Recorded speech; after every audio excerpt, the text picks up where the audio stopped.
Gerardo Tábara, de Transparencia, ya está con nosotros. Buenas noches, Gerardo. Buenas noches, Mijael.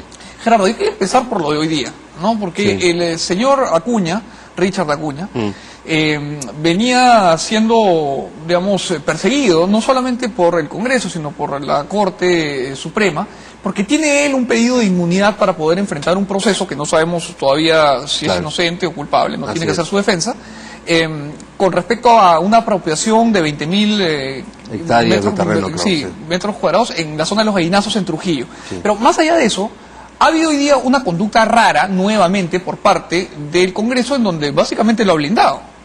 Sí, efectivamente hay un pedido de la Corte Suprema de levantamiento de inmunidad parlamentaria para poder procesar al congresista Richard Acuña, de Alianza para el Progreso, que fue presentado hace varios meses al Congreso y el Congreso lo devolvió porque faltaba alguna formalidad, y hoy al parecer ya estaban cumplidas todas las formalidades. El presidente de la comisión convocó a sesión para hoy a las 4 de la tarde. De 15 miembros de la comisión necesitaba que hubieran por lo menos 7 para tener quórum y decidir, y lo lamentable es que solamente asistieron 2 congresistas.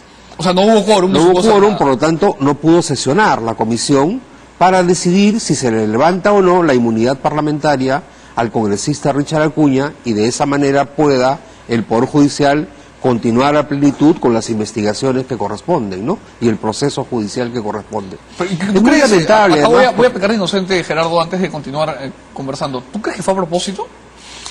Mira, yo creo que hay una cosa que llama mucho la atención, y es que el propio presidente de la comisión, el congresista Elías Rodríguez, ha informado que poco antes de que o cuando estaban esperando que la sesión se inicie, llegaron 3 documentos pidiendo licencia de 3 congresistas, uno de ellos Carlos Tubino, el otro me parece la congresista Nelly Cuadros y el congresista Octavio Salazar.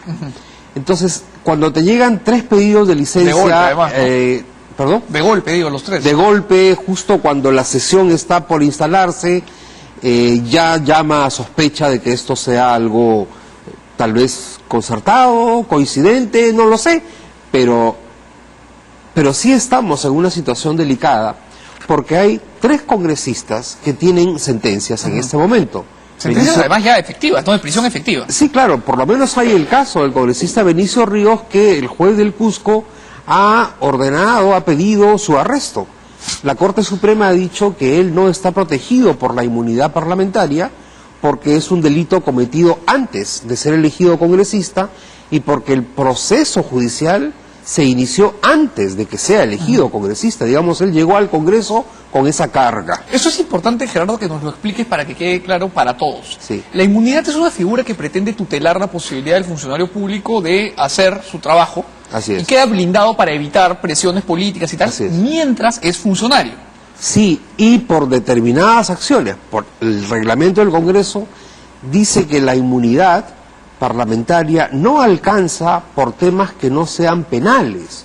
Por ejemplo, juicios por alimentos. Claro. No puedes decir que tienes inmunidad parlamentaria, que no puedes ir a un no vas a dejar de pagar impuestos, claro. Así es, o temas laborales, tampoco. Es solamente temas penales, y que tampoco abarca a aquellos actos delictivos que se hubieran cometido antes de ser elegido como congresista, que es el caso de estos 3 parlamentarios: Benicio Ríos, el congresista Martorell de Tacna y el congresista Zacarías Lapa. Estos 3 congresistas tienen condenas con orden de prisión por delitos contra la administración pública cometidos antes de ser elegidos como congresistas. Y ya el más avanzado es el de Benicio Ríos, ¿no? Y ya hay un pedido abierto y expreso, ¿no? Sí, y además hay un pronunciamiento de la Corte Suprema que dice expresamente que la inmunidad no le alcanza Pero a entonces, él. Gerardo, ¿tú qué crees? Que hay gente que cuando ve que ya se le está armando la noche en un proceso administrativo, encuentra en la posibilidad de ser candidato una especie de salida de la cárcel de monopolio. ¿Qué coincidencia? ¿Qué crees? El caso del congresista Benicio Ríos lo hemos seguido desde que fue elegido, desde que era candidato en realidad, porque sabíamos que tenía estos antecedentes. Cuando revisamos las hojas de vida, claro, hacemos ese trabajo, encontramos que el congresista Benicio Ríos tenía el proceso abierto, Y apenas él fue elegido, pero antes de recibir la credencial, le pidió al juez que no lo investigue porque tenía inmunidad parlamentaria. Y el juez, me imagino, rechazó. Y por supuesto, el juez continuó con el procedimiento y continúa hasta ahora el juez del Cusco, ¿no? Entonces, en un caso como ese, uno tiene la sensación de que efectivamente hay personas que buscan llegar al Congreso para librarse de la acción de la justicia, de la persecución de la justicia. Por eso es que es muy importante comprender que la inmunidad parlamentaria no puede ser visto como una cápsula, claro, como que te permite hacer, que te permite hacer lo que te permite hacer cualquier cosa, ir contra la ley, etcétera. No, de ninguna manera. Hay que regularla, hay que regularla. Es muy importante la discusión que ahora se produce a partir de estos casos. Es muy lamentable, los límites de... es muy lamentable lo que ha pasado hoy en la tarde en la Comisión de Levantamiento de Inmunidad Parlamentaria, que no asistan los congresistas para decidir el caso de un parlamentario, que además es vicepresidente del Congreso, ¿verdad? Y debería estar muy interesado en que el tema se resuelva.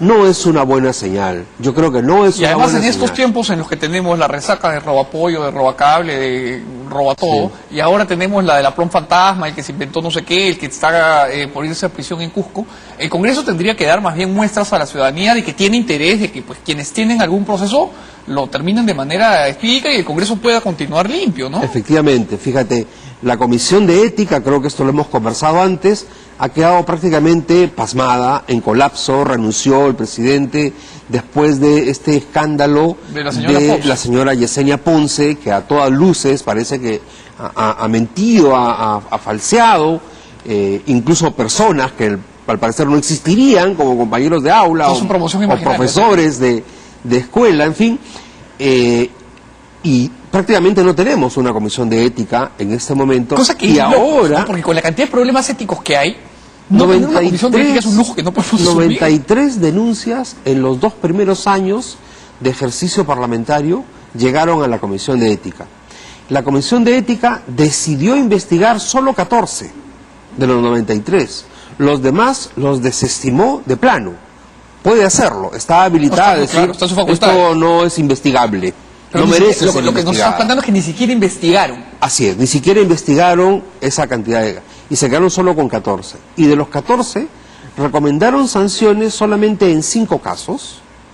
Llegaron al Pleno y el Pleno acordó sancionar solo 2 de esos casos, además reduciendo la sanción. Un caso que a nosotros nos llama poderosamente la atención es el de el congresista Elías Rodríguez, que fue procesado, digamos, en la Comisión de Ética por haber plagiado proyectos de ley. Él reconoció que había un plagio en los proyectos de ley, achacó que era el asesor, en fin, etcétera, y la Comisión recomendó que se le suspenda por 30 días. El Congreso decidió una llamada de atención, una amonestación por escrito. Cosa que es rarísima porque en la universidad por una cosa sí te votan a la primera y no hay oportunidad para reclamar, Sí. ¿no? O sea, yo me acuerdo varios compañeros, compañeros míos de promoción no se graduaron porque plagiaron un párrafo en un artículo. Sí, claro, o ya en el colegio que nos cuenten los escolares qué pasa cuando el profesor los encuentra copiando en el examen. Por lo menos te sacan del aula, ¿no es cierto? Claro, y en el colegio de la este señora Ponce además eran terribles porque te desaparecían de la faz de la tierra. Bueno, en el colegio de la señora Ponce al parecer desapareció la promoción entera, ¿no? Tenemos un cuadro, Gerardo, donde justamente está el caso del señor Elías, el caso de la señora Ponce y el caso de Maritza García, ¿no? Que estos son los informes de la Comisión de Ética en los que recomienda sanción. Pues está una del APRA, uno de Fuerza Popular y la segunda que ya no es de Fuerza Popular, y los cargos que se les imputaban son plagio en proyectos de ley, ya lo decías tú en el caso de Elías Rodríguez, a Yesenia Ponce, intromisión en sesión del Consejo Regional de Ancash. Sí. Porque le han acusado por un montón de cosas. Sí. Ese fue otro caso que tuvo y que promovió Proética porque ella incursionó en una sesión del Consejo Regional de Ancash. Cosa que no puede hacer. Cosa que no puede hacer, por supuesto, ¿no? Y llevó a que tomaran una decisión los consejeros, ahí sí recibió una sanción. En el otro caso, de falsificación de certificados de estudios, no ha recibido ninguna sanción. Qué rochoso, ¿no? Vamos a decirlo ya abiertamente, porque ¿cómo le explicas tú a un niño de colegio, Gerardo, que hay una congresista que se ha inventado un título de grado académico que no tiene y que no necesita, pero en fin, así es, que no tiene? Se ha inventado a sus compañeros de clase, a la directora y a los profesores. ¿cómo le explicamos a un niño que, bueno, ese es su país? Sí, es muy difícil. Es muy difícil así ir generando una cultura de respeto a la norma, una cultura de respeto a los principios éticos y de convivencia en base a la verdad y la transparencia. Es muy complicado. Yo creo que la situación de la congresista Ponce es realmente muy delicada, porque inicialmente en diciembre, cuando por primera vez la Comisión de Ética decidió que esto se archivaba, ella presentó certificados de estudios. Y luego lo que vino en marzo fue la demostración de que los certificados eran falsos. Y que los profesores eran falsos, y los compañeros de aula eran falsos, y la comisión vuelve a decir, se archiva el caso. Tú tienes un montón de años trabajando en este tema, labor... Tampoco un montón, no sé. Bueno, un poco más que yo, por lo menos, trabajando en este tema, y te quiero hacer una pregunta. ¿Tú alguna vez has visto un caso más tirado a los pelos que este? Porque este ya es real maravilloso, ¿ah? Es real maravilloso, sí. Yo te diría que no. ¿Sabes qué, Vane? Tenemos que hacer un motorongómetro acá en el programa para ir colocando en una lista los congresistas que hacen las cosas más extremas, porque esta me parece insuperable. Te comentaba hace un momento fuera de cámaras que acabo de volver de viaje. Estuve en Trujillo ayer y antes de ayer en Chimbote. La congresista Ponce es de Ancash y la gente en Chimbote, la verdad es que se siente, no sé si decepcionada, desilusionada, pero también avergonzada de tener una representante así, porque claro, además dice, pero es que algo nos pasa en esta región, César Álvarez, Waldo Ríos, Yesenia Ponce, ¿qué es lo que estamos haciendo mal? ¿No?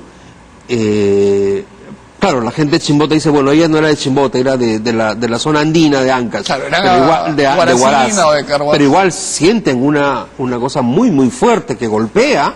Y tú tienes que decirle, no, vamos, ánimo, estas cosas pueden cambiar. Esto tiene que ser una oportunidad para decir... Para elegir mejor. Para elegir mejor, para tomar mejores decisiones, para informarnos mejor y para que los propios partidos políticos escojan mejor a sus candidatos. Ese punto, Gerardo, es un punto que me parece fundamental y además me parece fundamental repetirlo y repetirlo aquí. Porque es súper común que nos acompañen congresistas que vienen pues a explicar proyectos de ley o a participar de algún debate. Y ellos también se suman a esta indignación y nos dicen, sí, ¿cómo es posible que tal sea congresista? Sí, claro. Y a veces a nosotros no nos queda nada más que decir, pero usted lo trajo al Congreso, está en su lista. Hay una cosa que es muy importante, a pesar de que existe el voto preferencial y que hay que ponerlo en discusión porque desvirtúa las cosas, ¿no? Nadie puede llegar al Congreso si no es a través de un partido político. Tiene que haber un partido político que lo coloca o la coloca en su lista para que pueda postular al Parlamento Nacional, al Congreso de la República. Y entonces yo estoy de acuerdo contigo que cuando los congresistas dicen esto no puede ser, uno debería decirle, sí, pues efectivamente no puede ser. Gerardo, ¿qué tal si nos informan cuál fue el proceso de selección? Y podríamos incluso, te lo pregunto, sancionar al partido político. Sí lo creo. Yo creo que sí, yo creo que tiene que haber una responsabilidad de las organizaciones políticas. El 2015 se aprobó en el Congreso una ley que es la ley de la silla vacía o de la curul vacía. Cuando un congresista sea desaforado por delitos de terrorismo, narcotráfico o lavado de activos, no entra el accesitario. Ajá. Con lo cual el partido pierde una banca, claro, por decirlo de alguna manera. Es una sanción al partido. Pero además, la Comisión Presidencial de Integridad recomendó diseñar un sistema de responsabilidades al interior del partido político, para que no solamente sea responsable el congresista, sino los directivos los filtros que hubieran tenido algún nivel de conocimiento en base al cargo que ocupan. Claro. ¿No? Entonces, yo sí creo que los partidos tenemos el derecho de pedir un poco que nos expliquen o revisemos la información. ¿Cómo fueron seleccionados estos congresistas? Y además, una cosa que hicimos es la cantidad de invitados, perdóname Gerardo. Sí, exactamente. Es brutal. Exactamente. Y justamente eso te iba a decir. Del Observatorio de Desempeño Parlamentario de Transparencia sacamos la información. No más del 20% de los actuales congresistas pertenecen al partido político por el cual ingresaron. Bueno, es un sinsentido absoluto. Es un montón. Solamente en el caso de los 5 congresistas del APRA y los 5 de Acción Popular son militantes de sus partidos. En las otras bancadas no lo son. Es apenas una proporción pequeña la de los militantes. Ahora, lo que me acabas de decir, perdóname, para recapitular, es brutal. Lo que nos está diciendo es que 1 de cada 5 congresistas, solamente 1, pertenece al partido por el cual ha sido elegido. Y que hay 4 de cada 5 que son invitados y que finalmente no comulgan con la ideología necesariamente que no plantea el necesariamente, partido, porque y digamos, que son como satélites ahí. Claro, los partidos tienen una dificultad, no tienen una vida regular, activa, permanente en todo el territorio nacional, y cuando viene época electoral necesitan confeccionar una lista de 130 candidatos con presencia en todo el país. Entonces apelas un poco al que tiene algún contacto, al que tiene algún predicamento en la región, es conocido, tiene recursos económicos el que tiene para plata, financiar, ¿no?, su campaña y aportar a la campaña del partido. Que es harto común también. Es muy común, sin duda, es muy común. Y entonces los filtros son muy débiles, son muy porosos.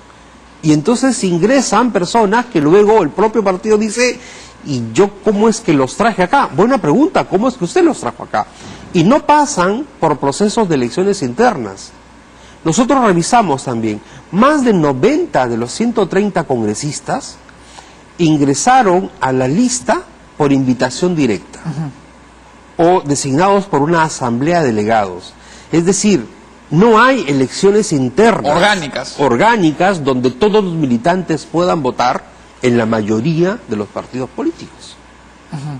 Entran por designación. Hay una asamblea que los decide, los escoge, y desde Lima entonces dice quién será el candidato de Madre de Dios, de Apurímac, de Tumbes. Y finalmente, de Tacna, Gerardo, ¿no?, el mecanismo que tiene la población en general para enterarse de los anticuchos de los candidatos es el contrincante.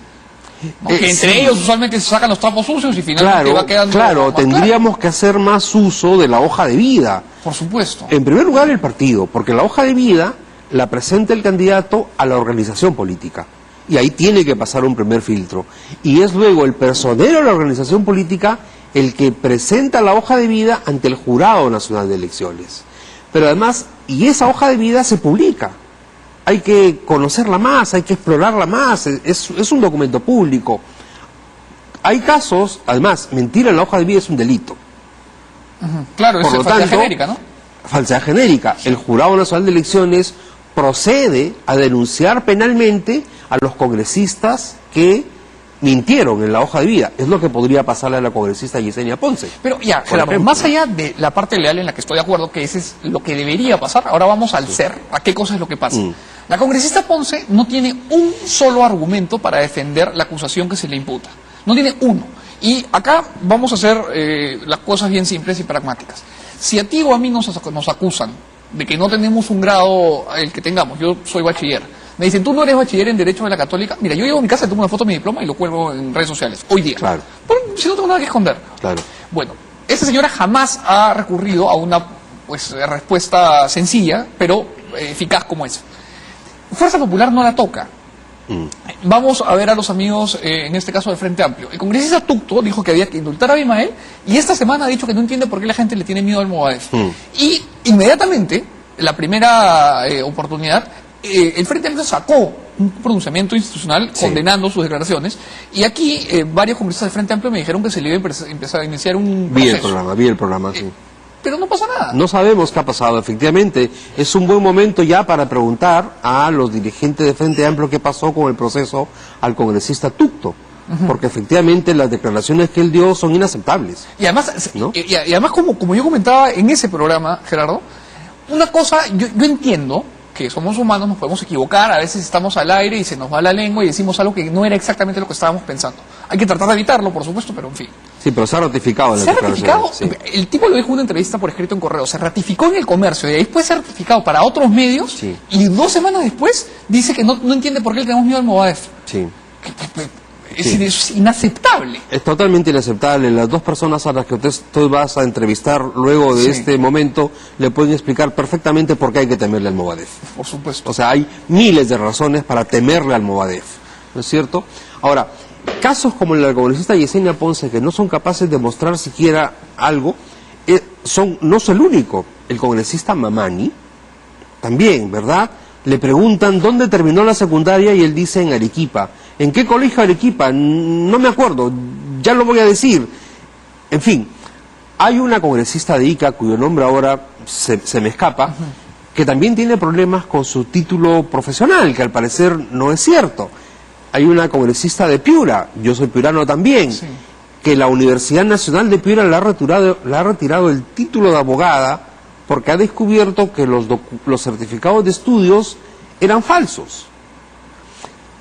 No necesitas tener un título profesional para ser congresista. Parte del problema. Yo no entiendo por qué no se lo inventan necesitas, cosas. pero sí necesitas decir la verdad. No necesitas tener galardones académicos para ser un político, pero sí necesitas ser honesto, ser íntegro, Eso ser nos falta. sincero. Eso es lo que nos falta. Ahora, Gerardo, ¿cómo medimos sí. eso? Con estos otros documentos. Te voy a dejar una pregunta planteada y nos vamos a un corte para Bueno. regresar rapidito, que es, ¿nos va a dar el tiempo para que estas elecciones que ya están encima nuestro en octubre puedan tener por lo menos un poquito de mejores filtros? Hacemos un corte y regresamos con la respuesta de Ok. Gerardo Tábara de Transparencia.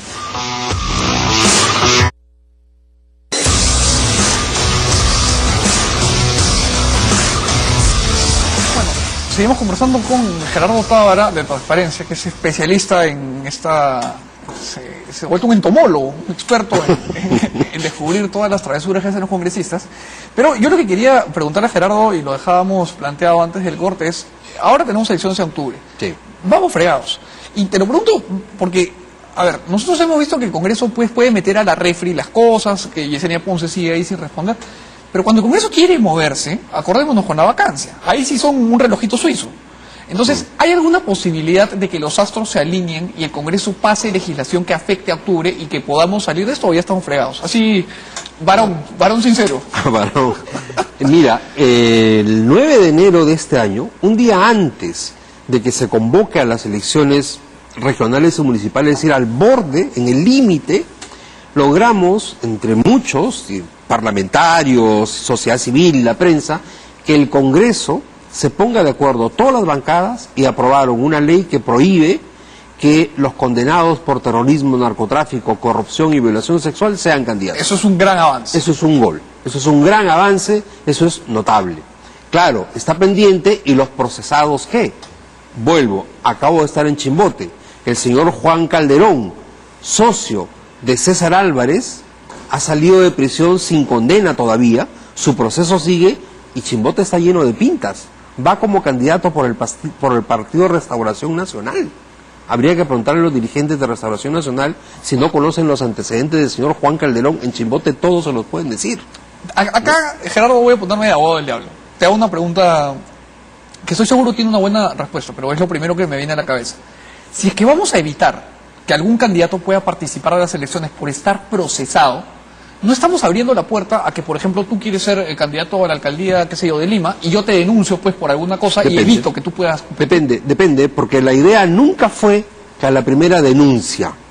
La idea fue por determinados delitos y en determinado estado del proceso. Ya te entiendo. ¿No? Solo algunos delitos que son muy graves, Sí, claro. y un proceso que tiene que estar ya en por lo acusación, menos en acusación fiscal. Ya, en investigación no. En investigación no. Perfecto, ya lo entendí. Ok. A partir de ese momento, entonces tú puedes decirle no.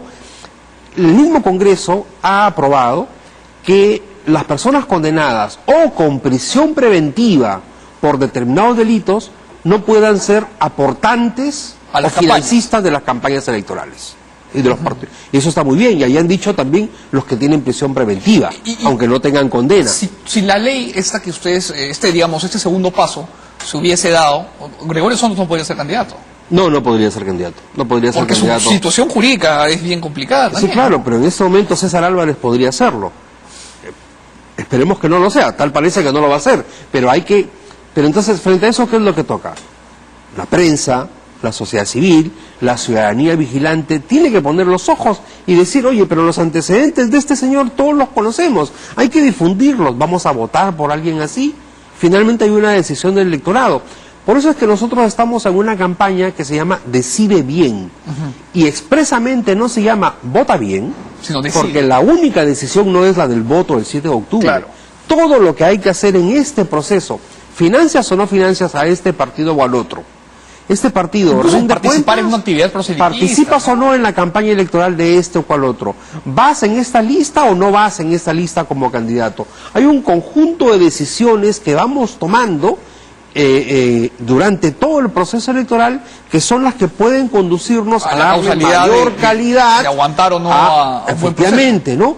A darle mayor calidad a las elecciones y mayor calidad a quienes resulten elegidos. Correcto, pero el punto interesante que nos planteas ha permitido que nos escapemos de la triste realidad. De acá a octubre. Bueno, sí. Lo que pasa es que fregados. también el Congreso aprobó una norma para que no se modifiquen las leyes por lo menos un año antes de las elecciones. Entonces, listo. Entonces, no puede modificarse las normas para las elecciones de octubre. O sea que vas a tener chamba. Pero sí, mucho trabajo. Siempre lo tenemos, ¿no? Pero yo creo que no hay que esperar a que se nos acerquen las elecciones de 2021 para modificar las normas. Creo que hay que corregir, pensamos en transparencia, insistimos en que hay que corregir esta ley que le quita a la OMPE la facultad de pedirle reportes de ingresos y gastos a los partidos durante la campaña. Claro, que no sea expuesto, eso es una No, locura. no, eso no tiene sentido. Y hay que hacerlo ya. No tenemos por qué esperar que sea posible. Y en eso sí estoy de acuerdo contigo, Gerardo. Llegar al 2021 sin haber corregido parte de estos problemas que nos han traído este Congreso sería... Ya hay que sería culpa establecer nuestra. sanciones políticas para quienes reciban dinero de fuente prohibida. No puede ser que le Que es una digas, falta administrativa. no puedes recibir dinero de condenados por narcotráfico, pero si lo recibes te voy a poner una multa. No puede ser. O sea, no estamos hablando de cualquier cosa. No estamos hablando de, oye, llena bien el Es recibo. increíble, Gerardo, Estamos que el Congreso hablando no de pueda temas de ponerse de acuerdo magnitud. en esto. Y claro, Es increíble que no podamos prohibir que los narcos le den plata a los candidatos. Es increíble. o sea, hemos prohibido, el Congreso ha prohibido que los narcos le den dinero a los No, pero candidatos. que con una Pero multa- la sanción no es una sanción que te obligue, en efecto, a no recibir ese dinero. Claro, no te vas preso, no te inhabilitan políticamente, no te ponen una multa. Claro, te ponen una multa. Entonces, no, nosotros planteamos, lo ha planteado la Comisión Editorial, el Jurado Nacional de Elecciones, OMPE, hay como un consenso sobre el cual tenemos que seguir trabajando para vencer las resistencias que estas cosas generan al interior del Parlamento. Pero lo que mantiene viva la esperanza es que tú encuentras en cada ciudad del país a la que vamos para hablar de estos temas un público ávido por participar, por conocer, por discutir. Tal vez sin suficiente idea de por dónde vamos, Pero con ganas, hacia dónde por lo menos. vamos. Pero claro, tú vas y te encuentras a un auditorio de 100 personas de 7 a 10 de la noche hablando de estos temas sin Eso moverse claramente desde es que la ahí, gente está interesada. y gente de distinto tipo, de las cámaras de comercio, los colegios profesionales, jóvenes, estudiantes, demás. Tú dices, no, es que esto tiene que seguir avanzando. Tú no puedes tirarte y decir, bueno, pues ya está, ¿qué vamos a hacer así? No, de ninguna manera. Vamos adelante. Vamos a seguir empujando esta campaña para que tomemos una buena decisión y para que las reglas cambien y también para que las prácticas políticas cambien, porque las leyes son importantes, pero no lo determinan todo. No, por supuesto, los ciudadanos somos mucho más importantes que las leyes al final, Gerardo. Yo te agradezco mucho por haber venido y te vamos a acompañar en esta campaña que tú vienes haciendo, que creo que va a ser fundamental para las elecciones de octubre y para seguir luchando para el 2021. Nos toca hacer un corte comercial y